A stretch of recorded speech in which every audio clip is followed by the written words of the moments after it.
So Gigantamax Pokemon are making their Pokemon Go debut within the Dynamax system. So let's go ahead and jump into everything we know and kind of what to expect. Gigantamax Pokemon are special form Dynamax Pokemon.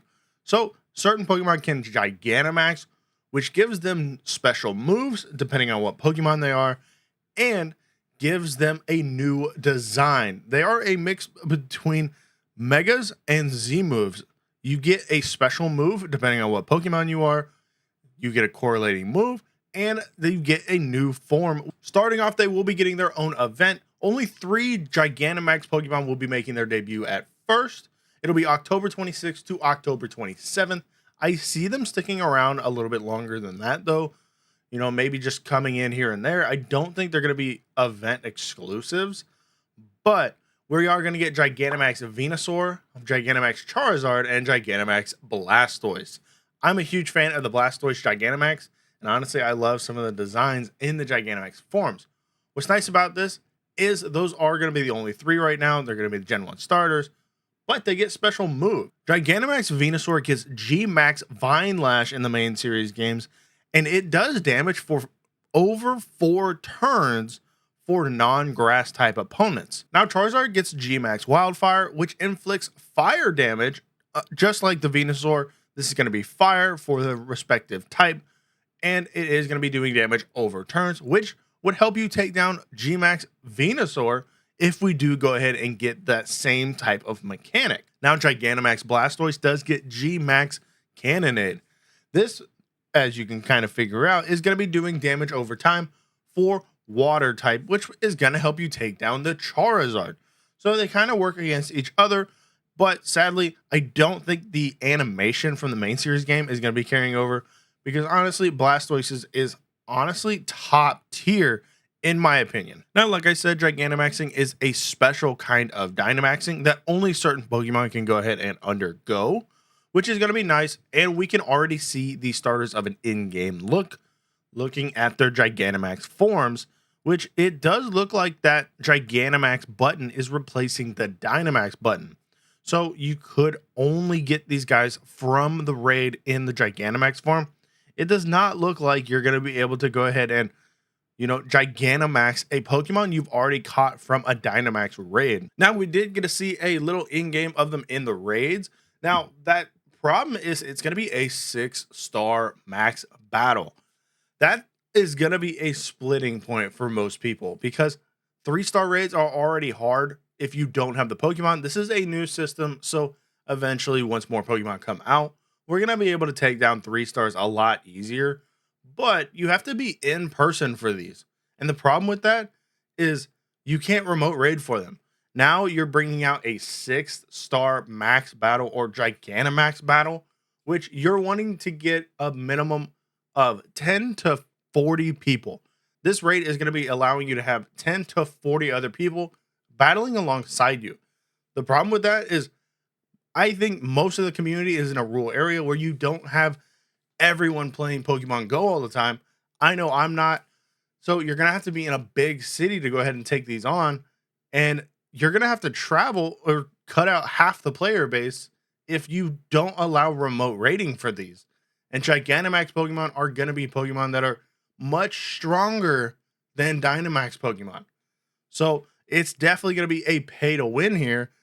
So it's going to be a problem. And then some things like max particles are going to be needed here. It does look like it's going to be 800 max particles to go ahead and engage in battle, which is very high. You can get like 1,000 in a day. So doing this, it's going to be limiting your resource in which you are already trying to grind up. But you are going to be able to go ahead and take this on. And if you do fail, it does seem like you are going to be getting your max particles back until you successfully take it down. And then upon victory, you will be able to collect your rewards just like normal. And I guarantee they're going to be pushing for that reroll or the extra rewards at the end screen like they have been. And you can go ahead and leave a Dynamax Pokemon or a Gigantamax Pokemon at these raids. And if you leave a Gigantamax Pokemon, it is going to allow you to get a special wild encounter, or if a Pokemon, Gigantamax Pokemon, is placed in the power spot, trainers have a special wild area encounter around the power spot. So I don't know if that's just going to be you who's placing the Gigantamax Pokemon in there, or if everyone that actually participates in that gym or the max raid is going to be able to get that Gigantamax special encounter like that. I don't know how that's going to work. It's going to be very interesting because it could be a really good game changing wild encounter, or it just could not be. We're going to have to wait and see for that, which kind of makes it a big risk. But we do get to see an in game footage of the raid, a big Charizard with 40 people going into it. Looks like they all stack up. And then you can actually see a Blastoise with a Dynamax icon and a Gigantamax icon. The icon for Gigantamax is a lot more red.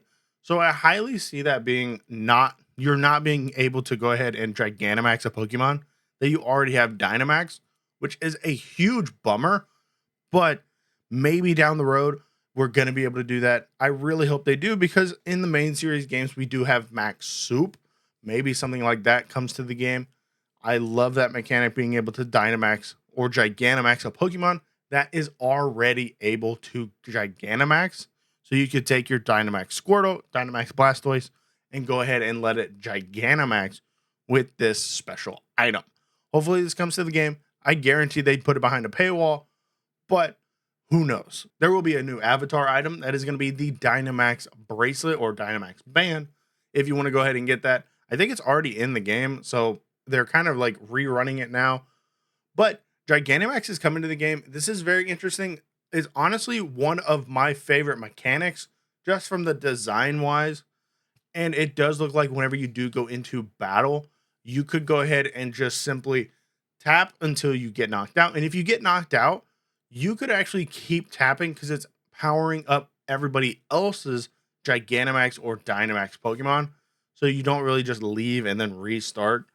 It looks like they're trying to like get you to stay longer without having to like reset. But with Gigantamax here, if there's any Pokemon that you already know that Gigantamax, let me know what your favorite form is down below. What you're thinking of Gigantamax in general being in Pokemon Go, because this seems like a huge pay to win system. You're going to have to pay for max particles, because 800 to compete is essentially almost your daily limit, which is not a good thing. They're going to have to raise that, or you're going to have to pay real money to go ahead and get the packs. So I don't know about that. I hope they change it, but I do love Gigantamax Pokemon for their form changes and their moves. So we can see some special moves come, and I'm actually kind of excited of that, to see exactly how they're going to be playing out. Let me know what you think down below, and I'll catch you guys in the next one.